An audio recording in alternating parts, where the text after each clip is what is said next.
cordially invite Mr. M. L. Fauzul Amir, the Conference Coordinator, the Senior Lecturer of the Department of Geography, for the welcome address.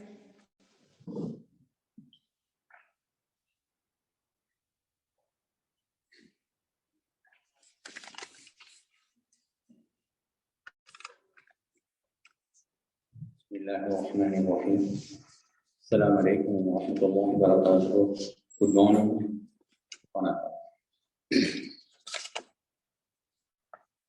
The Chairman of International Symposium, Faculty of Arts and Culture, Professor Emma Fazli, Dean, Faculty of Arts and Culture, our Chief Guest, Professor Ramiz, Vice Chancellor, Southeast University of Sri Lanka, Co-Secretaries, Mr. Nijami, Head of the Departments, and Ayal Hamza, Treasurer, very much renounced, and all our advisor, Professor M.I.M. Khalil, Professor of Faculties, Heads of Departments,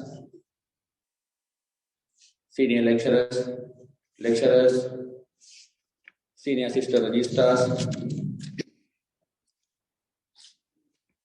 invitees, researchers, media personnel, and students. Assalamu alaikum wa rahmatullahi wa barakatuh. Today, I have a great pleasure to welcome as the coordinator of 11th International Symposium 2022, Faculty of Arts and Culture.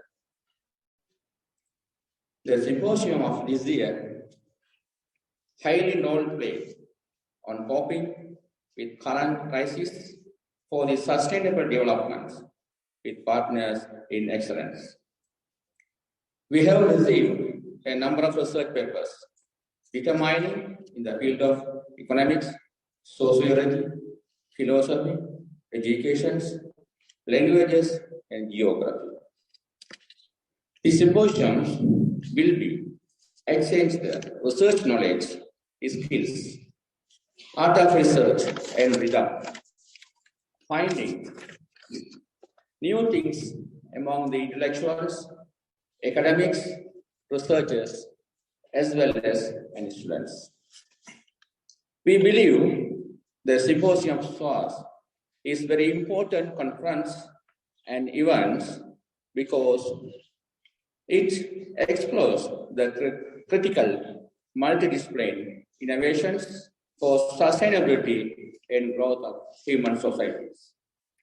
The conference provides opportunities to the academics, scientists, and research scholars from across the various disciplines to discuss avenues for interdisciplinary innovations and identify effective ways to address regional and global challenges faced by their societies.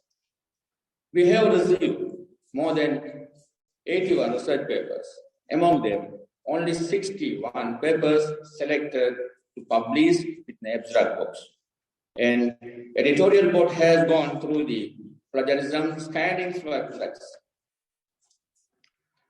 Our symposium become a very successful event because all of we well prepared, organized, skillful, and dedication of the committee and supporting of Professor Emma Fazil, Dean, Faculty of Arts and Culture, and Ramiz, Vice Chancellor, and Administration of Southeastern University, Sri Lanka. I expressed my heartfelt thanks to Dean, Chair of this symposium, and Vice Chancellor for valuable guidance and support for the symposium. First of all, I cordially welcome our Chief Guest, Professor Ramiz, Vice Chancellor, Southeastern University of Sri Lanka. And also I welcome Professor Emma Fazil, Chair of the Symposium and Dean, Faculty of Arts and Culture. I welcome our keynote speaker, Reverend Professor P. Sangasumanatero, Department of Geography, University of Jawaharlal. He will be online.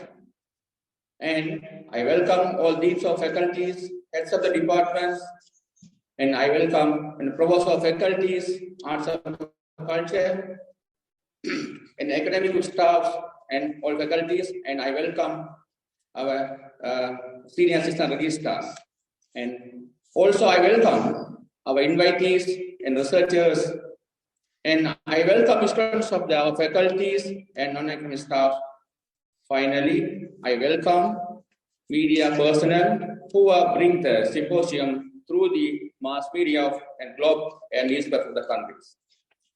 Let's contribute even little or single steps for betterment of society, welfare of humanity, to bring prosperity, peace, and harmony in this country and the world. Thank you very much.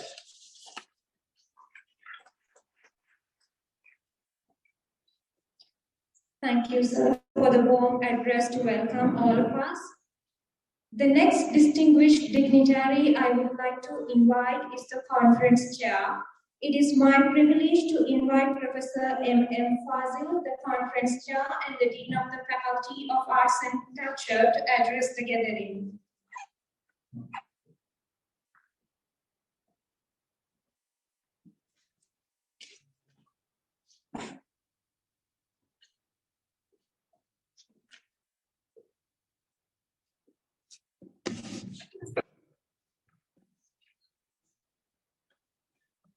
Bismillahirrahmanirrahim.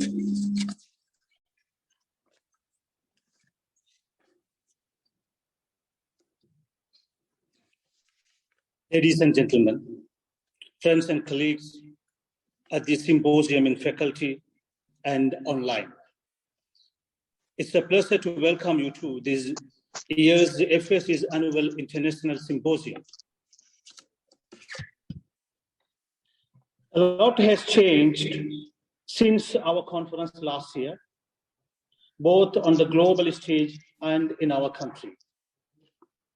It's a great pleasure to address on the occasion of the 11th Southeastern University International Arts Research Session, Symposium 2022 of the Faculty of Arts and Culture, the Southeastern University of Sri Lanka, under the theme of coping with current crisis for the sustainable development with partners in excellence.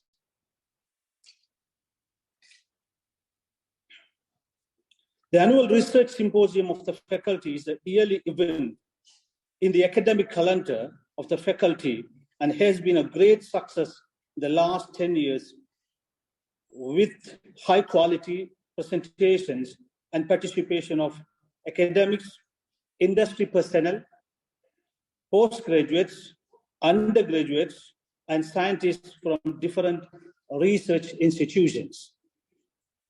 Just like the previous 10 events in this series, I am confident that SEUARS 2022 will play an important role in encouraging activities in research and development in the humanities and social sciences, and will provide an excellent opportunity to form collaborations between research institutions, both within the country and with international partners. The broad scope of the event, which includes both the theoretical aspects of the humanities and social sciences and applied experience of developing human behavior, provides a unique meeting ground for researchers spanning the whole spectrum of our discipline. I also hope that the special attention devoted this year to the present crisis situation in our nation, including the very exciting area of consequences of the crisis, will address the various needs of Sri Lanka's present context and development. The proceedings of this year's symposium consist of research abstracts presented by 61 scholars from different local and international higher educational institutions. The quality of the abstracts has been maintained by their thorough review assessment by a panel of experienced editorial board members. I would like to extend my gratitude to Department of Geography. Our faculty each and every year provide opportunity to one particular department to coordinate and conduct the symposium of our faculty. This is the decision of our faculty board. So I would like to extend my gratitude to Mr. M.L. Fawzul Amir, coordinator of symposium, and the other committee members, and K. Nijamir, the success of the symposium.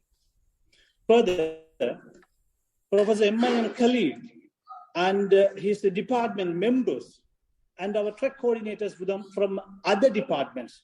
So all of them, tireless contribution, great support for success this conference today.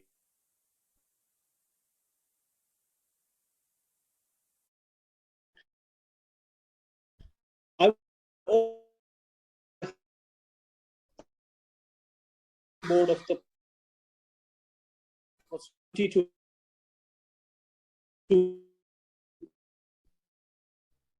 heads of the departments, senior assistant and staff of the Faculty of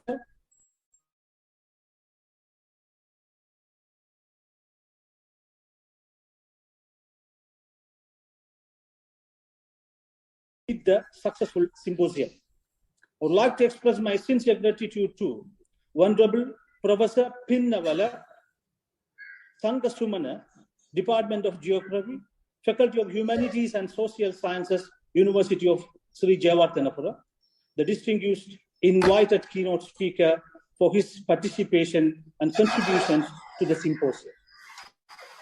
I also thank all the members of the symposium for the rigorous and all the support to conduct it. I sincerely hope that all the participants will benefit from the technical contents of this symposium, and I wish you a very successful symposium and an enjoyable stay in Olivet. Particularly, I must say, the outside faculty members, the Dean, Faculty of Technology, and administrators, and my colleagues from other faculties who are available today in this occasion. Thank you very much, everyone. And our librarian also here. Thank you for participating and joining with us today. Thank you very much.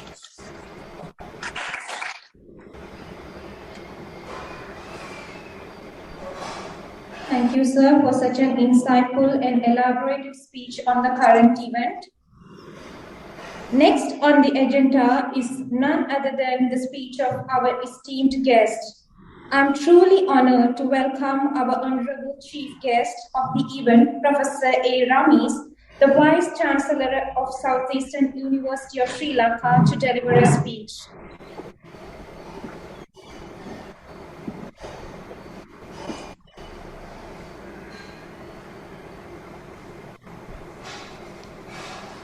Bismillahirrahmanirrahim.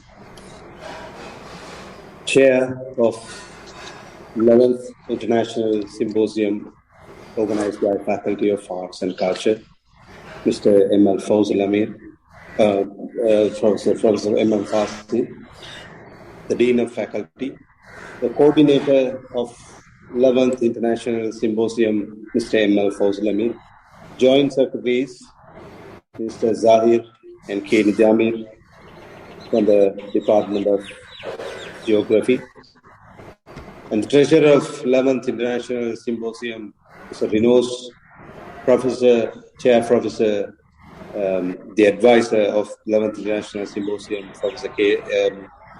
Professor M.I.M. Khalid, Deans of Faculty of Technology, Dr.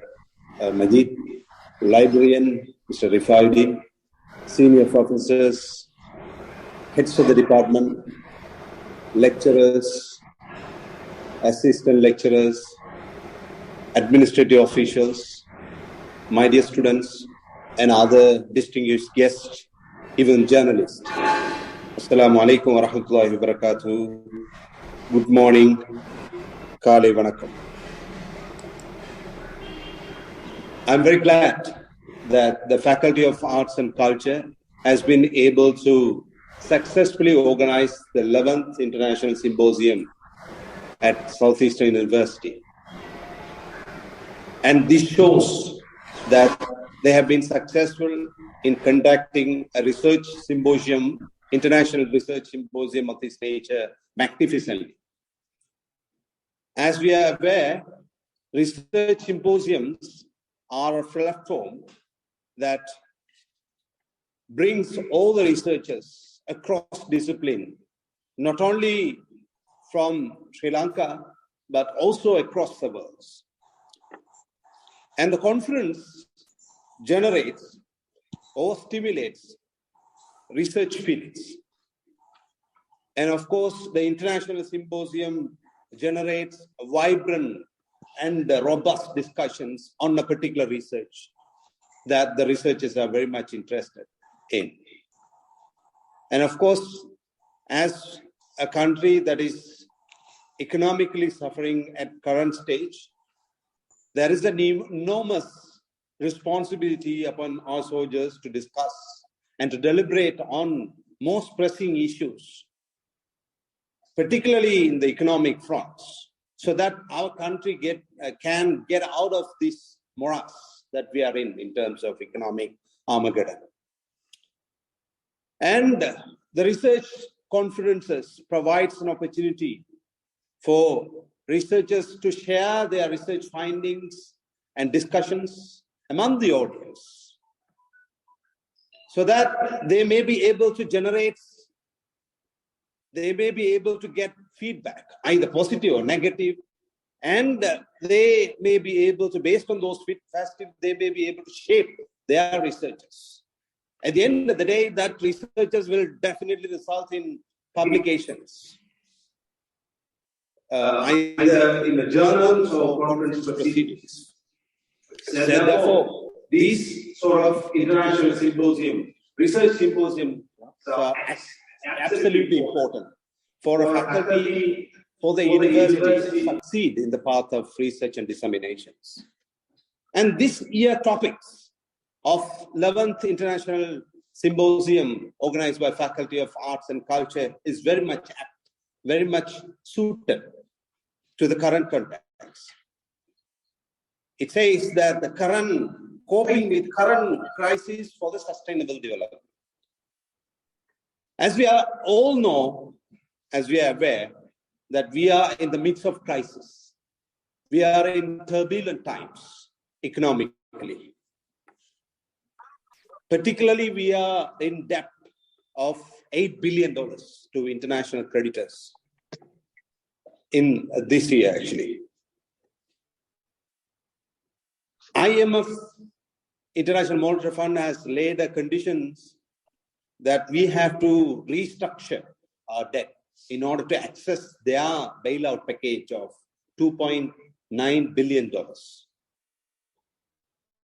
Of course, the governor, central bank governor, says very optimistically that we may be able to access the first tranche of IMF bailout package by February next year. However, the IMF has laid a condition that we need to talk to the bilateral creditors like China, Japan, and India. Those are friendly countries, actually, in order to restructure our debt. I think the government has been successful in negotiating with our bilateral lenders like India and Japan, and they are negotiating with China as well. So, fortunately, yesterday or day before yesterday, Paris Club, based in the Western countries, actually has proposed 10 years moratorium of our borrowings, actually, which is a good thing as far as we are concerned, because we may be able to get an extension of debt repayments for another 10 years for the Paris Club. So then we may be able to talk to the other international sovereign bonds and other international, creditors later, if we are successful enough in negotiating with our bilateral donors, actually. So all these things are very important. Getting or accessing the IMF bailout package is very important. It's a sine qua non or prerequisite for a sustainable development of the country. Not only in terms of economic prosperity, but also for socio-economic and political prosperity of our country in the long term. So as we are researchers, as we are teachers and of course researchers, academics involves three types of activities. They have three dimensions. One is accumulation of knowledge. Academics will have to rigorously engage in the process of accumulation of knowledge, learning, relearning, and unlearning as well. Because we are day by day as researchers and teachers learning new things, producing new knowledge. And of course, we are relearning. We leave out the old stuff, and of course, we are updating ourselves, relearning. And at the same time, we are removing certain things, so unlearning. So that is the basic and most fundamental aspects of duty for an academic in the university. And the second dimension involves with the duty of academic is the dissemination of knowledge. Dissemination of knowledge entails with publications through our research. We may do rigorous research, actually. It will end up in research and publication at the end of the day.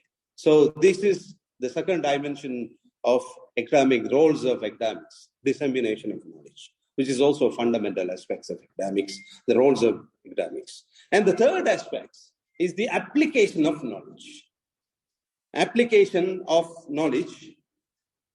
That means we have to make use of the knowledge that we have gathered over the years by doing research and learn in order to apply those researches for the socio-economic and political developments of the region and the country. So the researchers, empirically sound researchers or empirically sound academics will not only confine their knowledge in terms of accumulation of knowledge or dissemination of knowledge, but also involves rigorously in the application of knowledge. There are two types of academics. One is activist, another one is non-activist. Non-activist involves only in teaching and learning, and of course, a little bit of research as well. But the activist will involve, apart from teaching and learning and research, but also they will rigorously involve in dealing with contemporary issues on the grounds in a practical manner. That means they will reach out to the community whenever there is a demand. There is a great deal of demands. In order to bridge the demands of the society in terms of socio-economic and political development of the regions and the community and the country as well in times of demands. These are the fundamental aspects that the academics have to do. Therefore, I think the research, this symposium, international symposium, has provided us a golden opportunity, great opportunity for the researchers to share our findings, to shape up our findings, to shape our researches, and publish our papers in a conference or in journals in the future. Therefore, I think we are going to have robust discussions throughout the day today in different sessions. So therefore, this conference is very important. So eventually, I'd like to express my gratitude to the organizers, particularly the Department of Geography, for organizing this 11th International Symposium magnificently. So I have to ask the Dean of the Faculty to keep up the momentum and continue to do the good things in the future as well. So therefore, I would like to thank all the audience and researchers. Good luck, very good luck, and you will have a prosperous sessions today. Thank you very much. Thank you very much. Wish you all the best.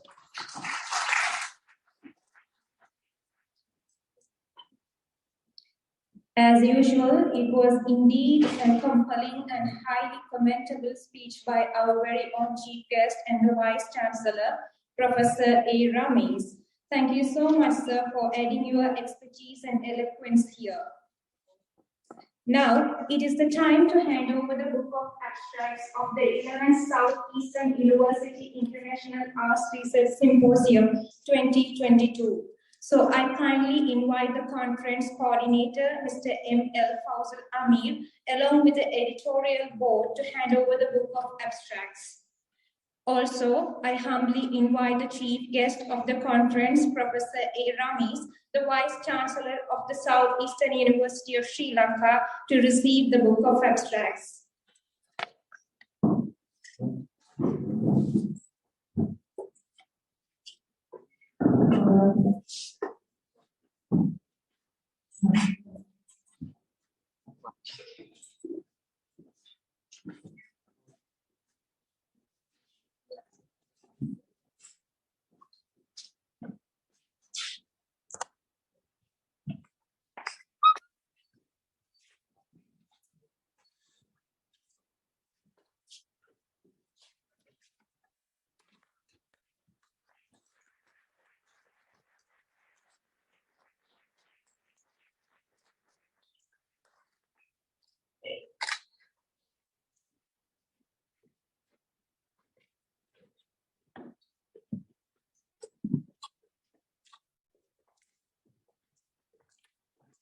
Thank you.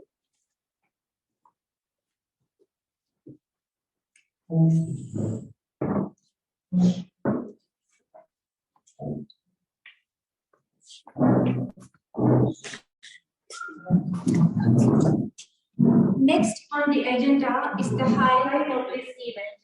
It is time for us to listen to our keynote speaker, Venerable Professor Pinnavara Sangasumana. So I warmly welcome Mr. K. Nijamir, Co-Secretary of this conference and Head of the Department of Geography, to give a brief introduction about our respected keynote speaker, Venerable Professor Pinnavara Sangasumana.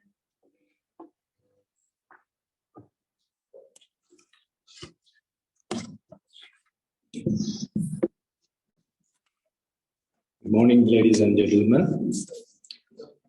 It is my great pleasure to introduce Venerable Pinnavala Sangasumana, the keynote speaker to the 11th SEUARS 2022 of the Faculty of Arts and Culture, Southeastern University of Sri Lanka.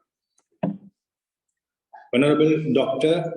Pinnavala Sangasumana is a professor in geography attached to the Department of Geography, Faculty of Humanities and Social Sciences at the University of Sri Jawatanapura, Sri Lanka. He is a first-class honor graduate in geography from the same university, and he was awarded the Sri Sorada Gold Medal for the highest percentage scores at the Faculty of Arts, University of Jawatanapura in 1997. Soon after the completion of his graduate studies, he got a master's degree for his intensive research on patterns and processes of protracted international displacements due to the armed conflict in Sri Lanka. He obtained his PhD for qualitative study on conceptualizing conflict-induced internal displacement in Sri Lanka, undertaken within the SEUARS research cooperation project between the University of Sri Jawatanapura, Sri Lanka, and the Uppsala University, Sweden. His PhD research focused on applying the Buddhist concept of mandala in formulation of an appropriate framework to address the state of in-betweenness experienced by the conflict-induced displaced in Sri Lanka. His research interest in disaster management, regional development, conflict and displacement derives from his long-time experience in teaching and research in human geography. As a Buddhist monk, as well as a geographer, he is keen to apply Buddhist concepts to the behavioral spaces determined by natural and anthropogenic hazards and vulnerable situations. He has several publications in index and refereed journal, edited volumes, and conference proceedings, which are available at several databases such as Web of Science, SSRN, Google Scholar, ResearchGate, and etc. Currently, Venerable Professor Sangasumana is leading 2 research projects. The first is Encyclopedic Research Dictionary in Humanities and Social Sciences, and the second one is the effectiveness of institutional training of undergraduates in the field of humanities and social sciences. In addition to that, Venerable Professor Sangasumana serves as the Chief Incumbent of Beruwala Mangalaramaya, as well as the Principal of Sri Amaravamsa Dhamma School and the Chief Judicial Sanganayaka of Amarapura Kalyanivamsa Chapter. He is coordinating many relief and charity programs directed at the marginalized populations of the country. Therefore, his career has an extensive reach and diversity in terms of teaching, research, and consultation, as well as the administration. As the Director of External Degrees and Extension Courses Units of the University of Sri Jayawardhanapura, Venerable Sangasumana has been dedicating to promote and develop the unit at the Center of Excellence in Distance Education in Sri Lanka. Venerable Professor Sangasumana holds a historical record as one and only Buddhist monk professor in geography in the world too. Therefore, we are very much delighted to have such a prominent personality for the keynote address today. Thank you.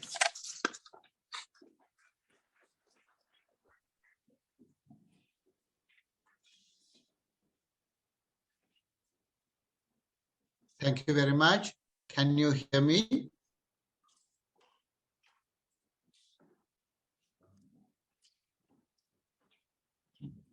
Can you hear me?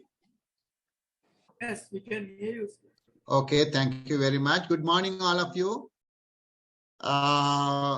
Professor Abu Bakar Ramis, the chief guest of the conference and the Vice Chancellor of Southeastern University of Sri Lanka, and conference chair and the Dean of the Faculty of Arts and Culture, Professor M.M. Fazil, and Mr. K. Nijamil, co-secretary of the conference, and M.L. Fazul Amir, the conference chair, and Dr. I.L.M. Zahir, conference secretary and head of the departments, and librarian and the dear colleagues. Actually, this is the first time in my 25-year university service attending an academic event at the Southeastern University of Sri Lanka. Therefore, first of all, I must thank to all of you for giving this opportunity to address the important hearing. Actually, I really worry about my inability to attend the conference physically due to several difficulties, but hope to do this keynote speech via online my best. I must appreciate this endeavor for encouraging scholars to share their ideas under the timely important conference theme, coping with the current crisis for sustainable development with partners in excellence. I see that several interesting pieces of research are to be presented at this conference, which would help to develop this keynote speech argument that is seeking possibilities for a regional-based trade economy from Eastern Sri Lanka towards Southeast Asia. Our chief guest today, Vice Chancellor, in his speech, pointed out 2 important facts that directly relate to this keynote speech. One is the present crisis and what are the ways we can overcome this crisis. The second, the role of the university community, particularly the lecturers and other researchers, to enhance the country by coping current crisis. So I will not take time to explain more and more about the crisis today.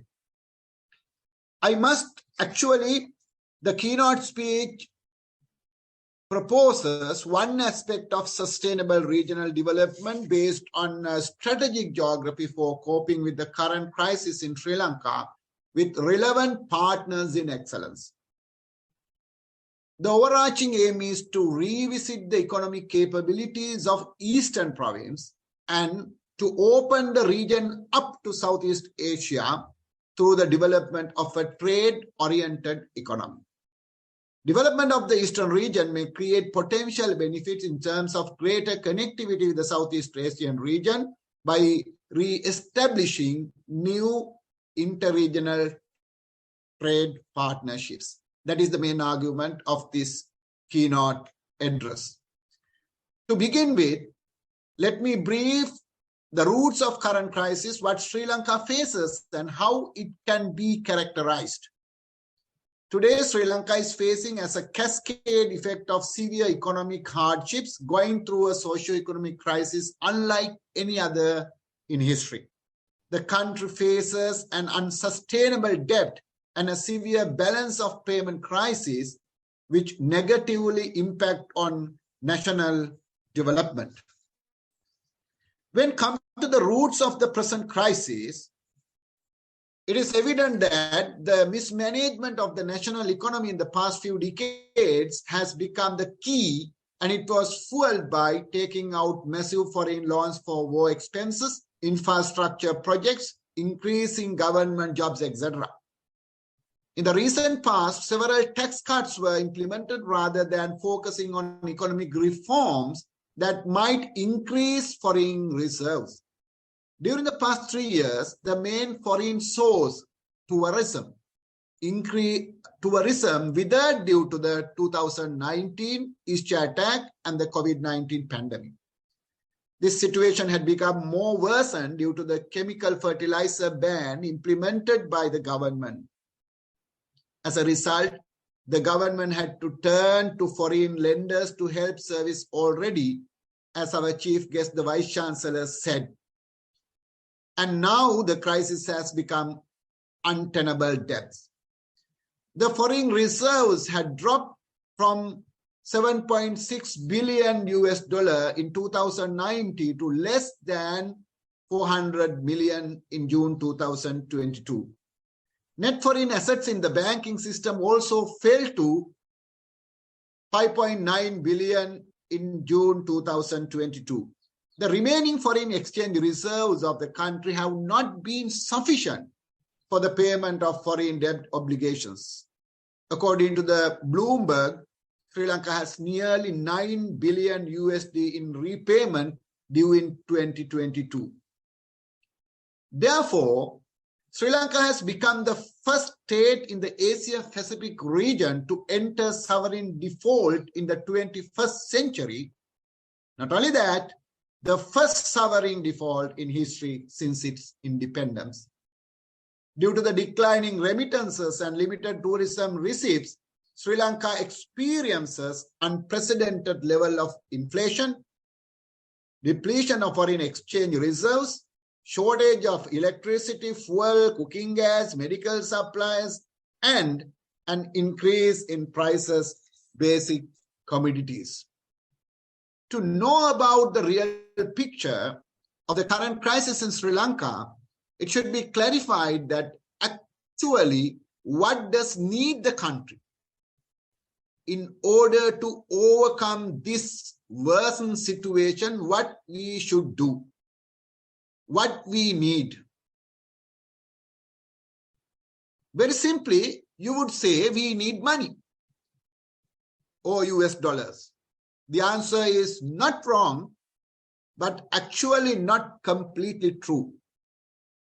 This slide gives a list of needs to overcome the crisis, including the economic reforms and also the other socio-economic and political needs, such as the stability of the government and the public commitment. We have a responsibility as general public. So, based on this, I suggest to enhance the trade and investment by promoting inter-regional trade between Sri Lanka and the Southeast Asia in terms of the economic development. In order to improve the foreign reserves and restructuring the debt, we have to keep our concern to enhance the economic development. So my suggestion is improving the trade and investment by promoting inter-regional trade between Sri Lanka and the Southeast Asia. In the light of foregoing, it is clear that Sri Lanka needs wide-ranging economic reforms for sustainable development with partners in excellence. Undoubtedly, Sri Lanka has to improve its forex earning capacity to achieve debt sustainability. On the other hand, the country needs to have trade liberalization and export-focused regional economies.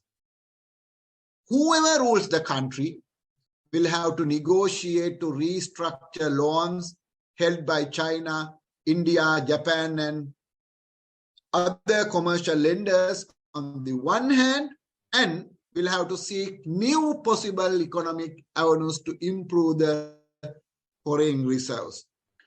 The current crisis in Sri Lanka presents a unique opportunity to deliver on much needed regional-based strategic reforms. The government should take advantage of the prevailing economic crisis to open its trade partnership with new world regions. So the main argument of this keynote speech is that in the long run, for sustainable economic development, Sri Lanka should focus on the regional-based trade policy which promotes new commercial links, particularly with the Southeast Asian region. As such, the new trade policy should focus to find historical trade routes through the Bay of Bengal to the southeast, which is to be a part of global supply chains. This may be an effective way for Sri Lanka to increase the export not only to the traditional West, but to the Southeast and Eastern world. In this context, the Eastern region of Sri Lanka may have a great opportunity, as I believe, to open up its economy to the Eastern world. For example, Eastern Sri Lanka has been an arena for competition for Malaysia and Indonesia, all of whom have historic relations with its trade economy. It is assumed that connecting Eastern Sri Lanka to the Southeast Asian economy will have a major impact on the development of the market economy of the country, and it has long been documented that one of the main strategies in promoting trade and investment partnerships within the Asian region. Compared to the past, Sri Lanka has made only limited headway in strengthening its trade and investment links with the Southeast region recently. Therefore, two priority areas are highlighted in this keynote speech. One is the regional approach for sustainable development, particularly based on the Eastern province, and the other one is connecting to the Southeast world with partners in excellence. The regional approach for sustainable development is here very important. Though the term sustainability is defined in a vast scenario, in the development context, it is used as a unifying approach and mechanism for economic, environmental, and social development through encouraging potential solutions at global, regional, and local levels. Integration of the environmental, economic, and social dimensions of sustainable development on the regional level implies the implementation of complementary and coordinated actions in different areas which result in economic growth that is also supposed to achieve social objectives without endangerment the rare resources of the planet. This is proof that the region and sustainable development has a unique combined in terms of their practical implication. Therefore, the regional approach to sustainable development needs to be explained with the meaning of regional sustainability. The process suggested improving the quality of human life within the limitation of the ecological carrying capacity of a particular region. Providing support to maintain the socio-economic and environmental development of a region involves solution for improving quality of life without harm to the nature and the society. So it is suggested that the province-based regional planning, as we still use, should be reconsidered, particularly for implementing the above said trade-oriented regional development strategy based on the particular aspect of eastern region of Sri Lanka. At this juncture, the Physical Planning Department of Sri Lanka, one of the partners in excellence, should play a key role to prepare a sustainable regional physical plan for the eastern region of the country. Let me turn very important part of my keynote speech that going to be emphasized, why I directly focus and suggest an inter-regional trade-based regional development of eastern region of Sri Lanka. What are the possible facts that can be used to position the Sri Lanka in the huge economy of Southeast Asia?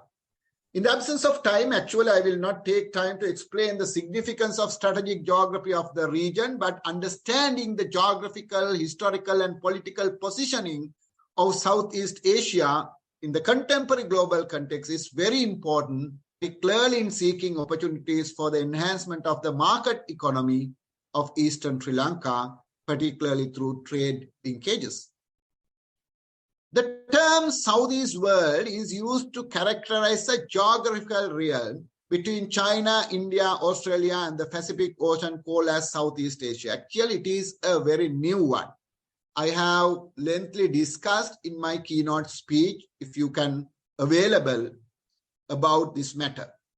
The territorial extent of the region may include two geographical territories as mainland, which connect to India and China and consist of Vietnam, Laos, Cambodia, Thailand, and Myanmar, and the insular region, which include Malaysia, Singapore, Brunei, Indonesia, East Timor, and the Philippines.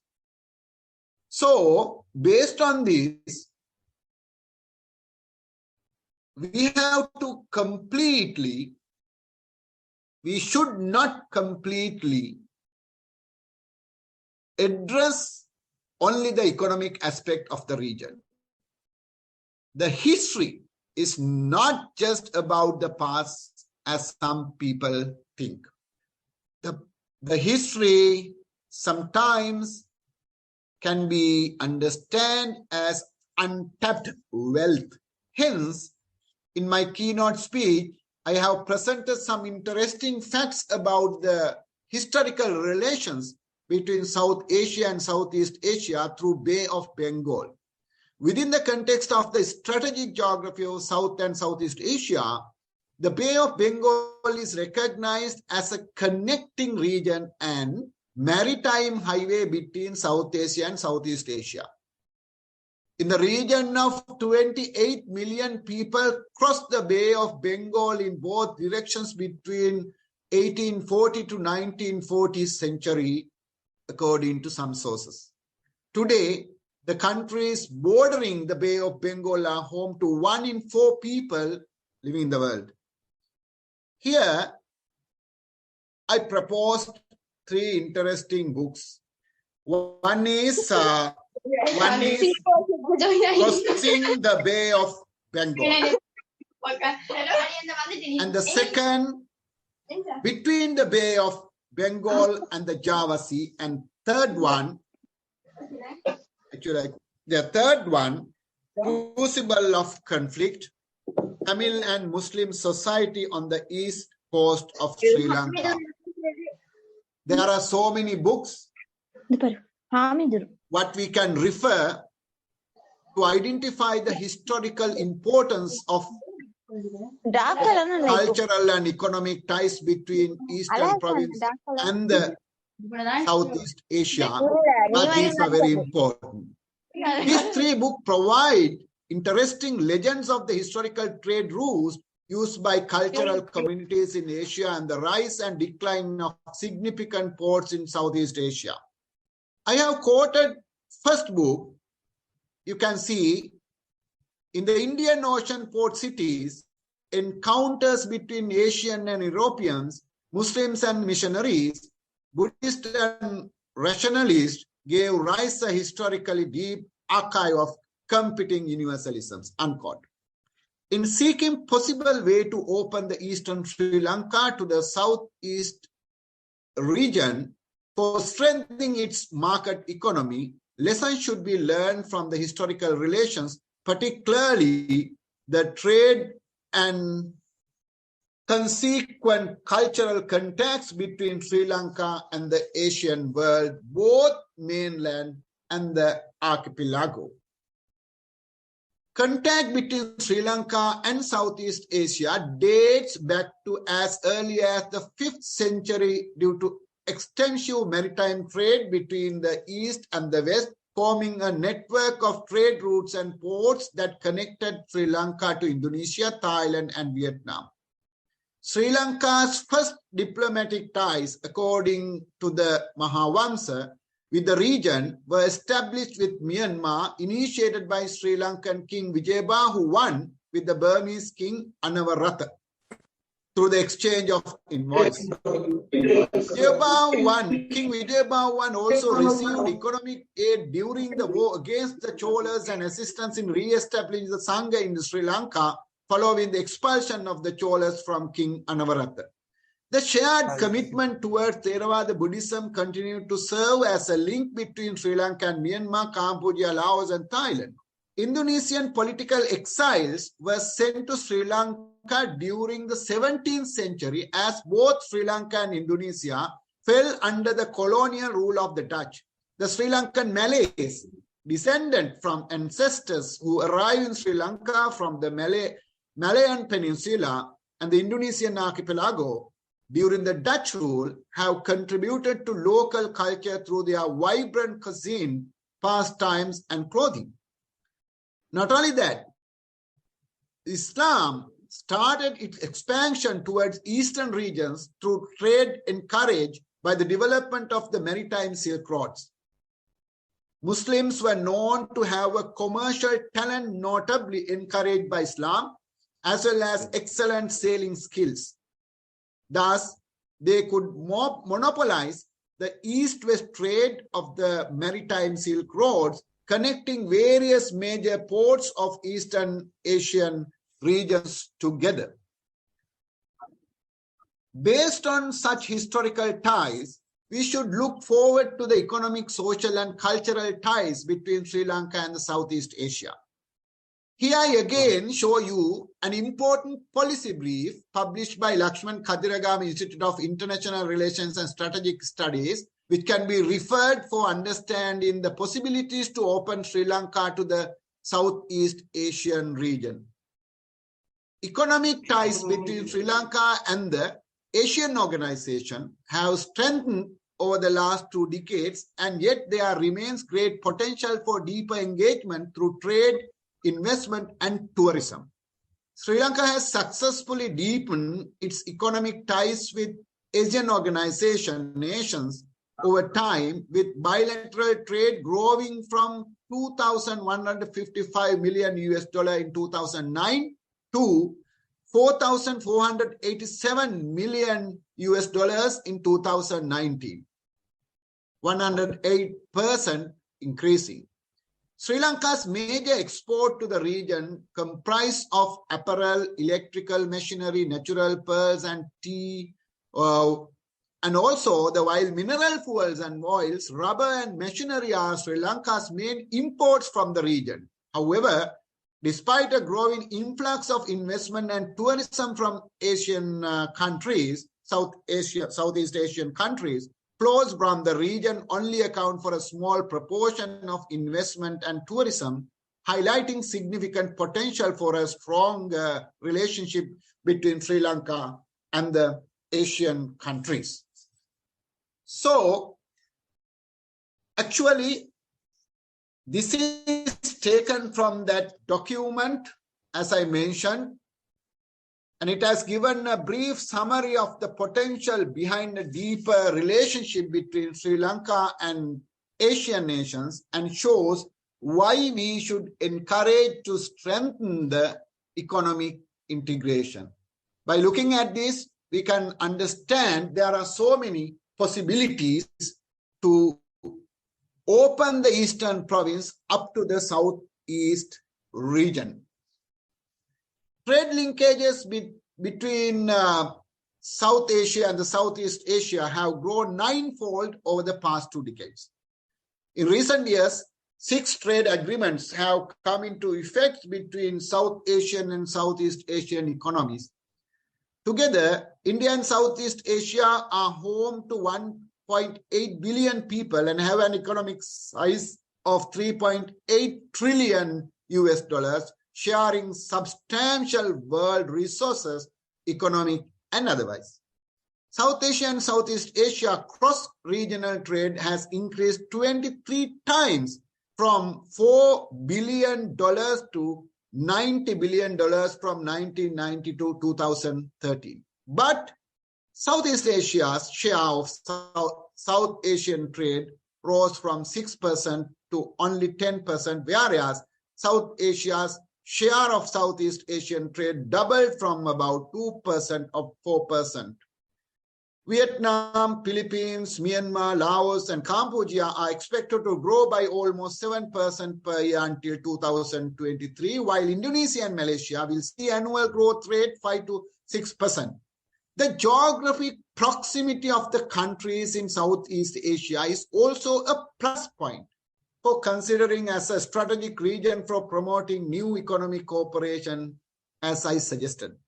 In addition to this strategic location, the middle-class population of Southeast Asia is expected to more than double from 190 million to 350 million between 2012 to 2022.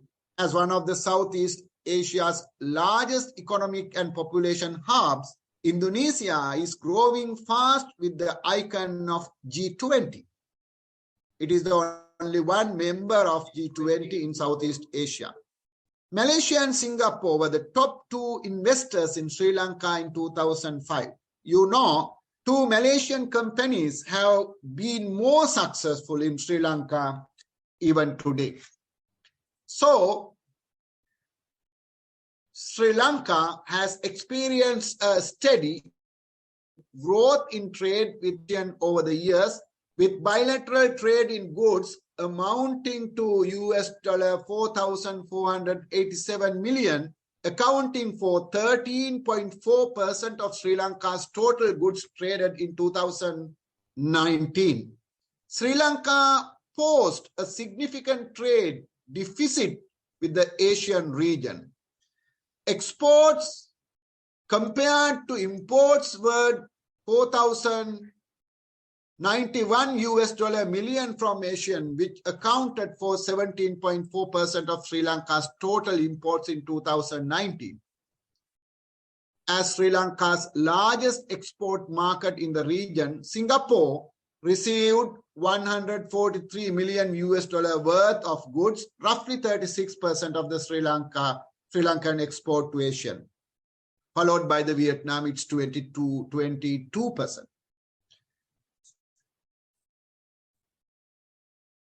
Sri Lanka's export to Singapore comprised mainly of apparel and clothing, electrical machinery, and essential oils. Singapore is Sri Lanka's largest source of imports from Asian, with Sri Lanka receiving $2,069 million worth of goods. It means the 50% of imports from the region in 2019, followed by Malaysia, 14% of the total import from the region. A significant amount of imports from Singapore comprise of mineral fuels and mineral oils. So there are so many opportunities by looking at these statistical figures we could see. This SWOT analysis taken from the Lakshman Kadiragama Institute publication also confirms the potential of enhancing the inter-regional trade-based economy of Sri Lanka. This can be a useful tool in concerning internal and external factors influencing economic cooperation between Sri Lanka and Southeast Asia. In addition to the SWOT analysis, let me brief some challenges of policy and practice pertaining to the sustainable regional development of Eastern Sri Lanka and establishing trade-oriented partnership with the Southeast world. One, Sri Lanka has been declining its global export market share during the past few years, and the export basket has been very limited diversification, both in terms of products and markets. The trade flow of Sri Lanka with Southeast Asia has remained relatively weak, while South Asia has comparatively increased, largely as a result of greater linkages with India. The country has not maintained a sustainable trade policy to strengthen exports during the past 2 decades. Asian Development Bank emphasizes that Sri Lanka's trade policy regime has not helped to foster greater integration. Though free trade agreement will likely benefit Sri Lanka through cheaper consumer goods and inputs, foreign direct investment and competition, Sri Lanka has not signed any trade agreement since 2005 until signed a bilateral free trade agreement with Singapore on 23 January 2018. South Asian tariffs on imports from Southeast Asia are nearly 3 times higher, 6.9%, as compared to the Southeast Asian tariff on imports from South Asia, 2.8%. Inefficient customs procedures, burdensome documentary requirements, time delays, and high cost of trading processes further restrict economic linkages. These key barriers and challenges to trade and investment linkages between South Asia and Southeast Asia should be addressed by national and regional planners, policymakers, and practitioners. In order to overcome these challenges, the contribution of partners in excellence would be more important. As discussed in this note, regional political representatives of the government, institutions like the National Physical Planning Department, policymakers, practitioners, researchers, and trade partners of Southeast Asia should be partners in these economic endeavors. So, as one of the partners in excellence, universities would be able to contribute to developing this idea through fertile interdisciplinary research, as our chief guest, the Vice Chancellor, said. It may help to open a fruitful dialogue about the possibilities of opening up Eastern Sri Lanka to a new strategic world like Southeast Asia. For example, it is essential to carry out research from from a strategic geography point of view to access the present geopolitical scenario of the Bay of Bengal and the Java Sea. Southeastern University, as a partner in excellence, as I believe, has enough capabilities for conducting interdisciplinary research from different fields or the mixing with the fields such as regional and military science, maritime transport management, geography, history, and international relations, etc.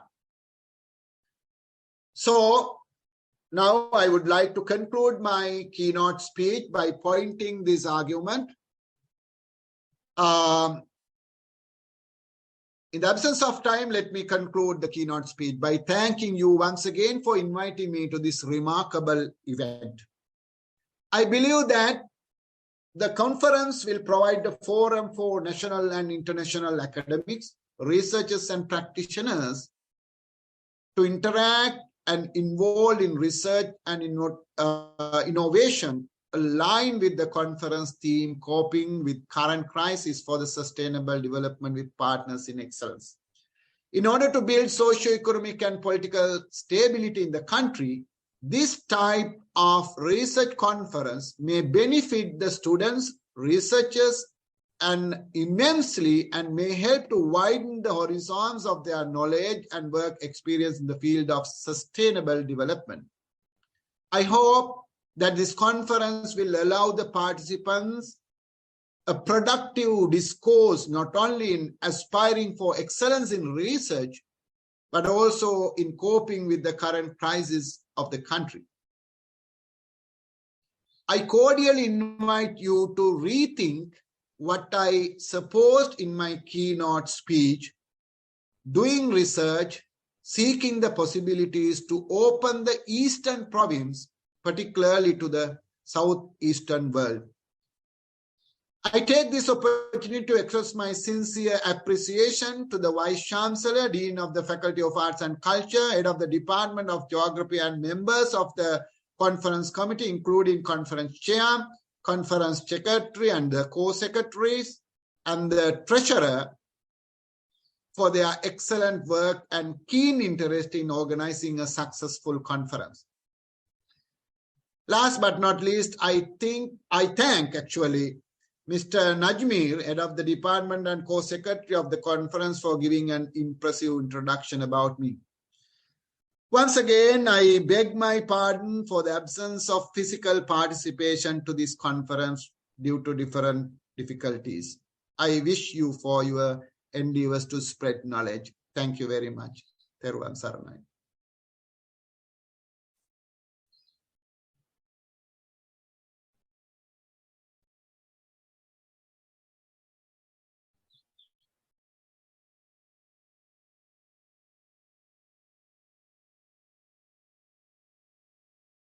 On the causes and consequences of the current economic crisis.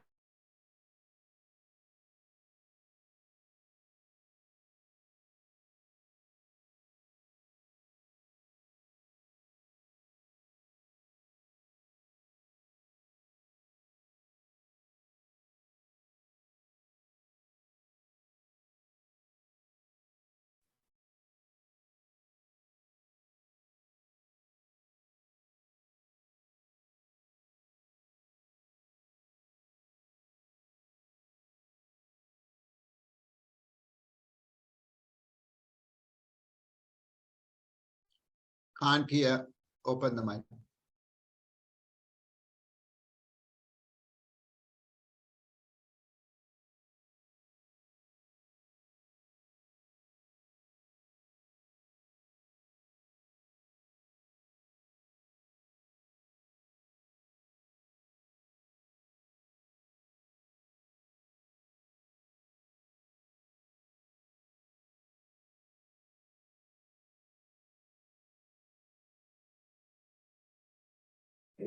And being here with us today, your thoughts have really inspired us.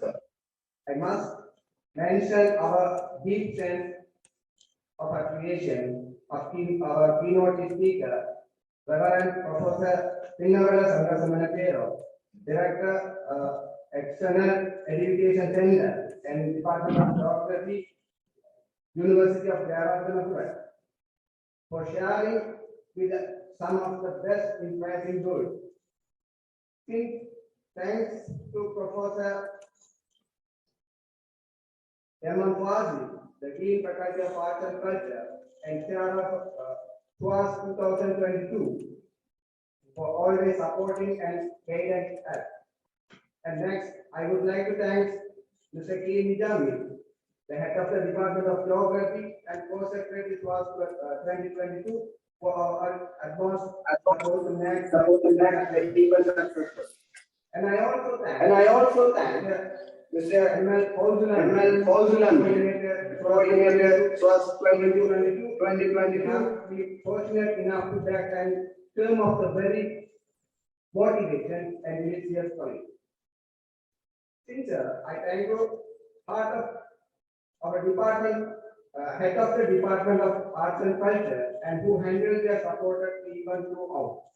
And also, I thank Mr. M.P. Azhar, SAR, the Faculty of Arts and Culture, to amazing support to this event. Right around all activities, and thanks to Dean Commerce and Management and Dean Faculty of Technology and DR Academic Establishment and Librarian, and all participants who presented today and made the event an memorable one. I also would like to acknowledge my sincere gratitude to editorial board, reviewer, and panel chair, the committee member, track coordinator, technical support team, and all others who supported that was 2022 to great success. I can't thank everyone enough to their involvement and willing to take a contribution of task beyond this comfortable zone. Thank you very much.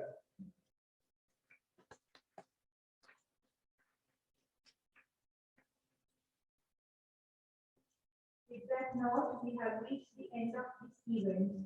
And to conclude this inauguration ceremony, I am delighted to inform that refreshments will be served at the Dean Office and boardroom for all the staff. And I kindly request all the students to go to LH205, which is right behind this auditorium. Also, I would like to inform that technical sessions will start online 11 a.m. Thank you so much and have a good day.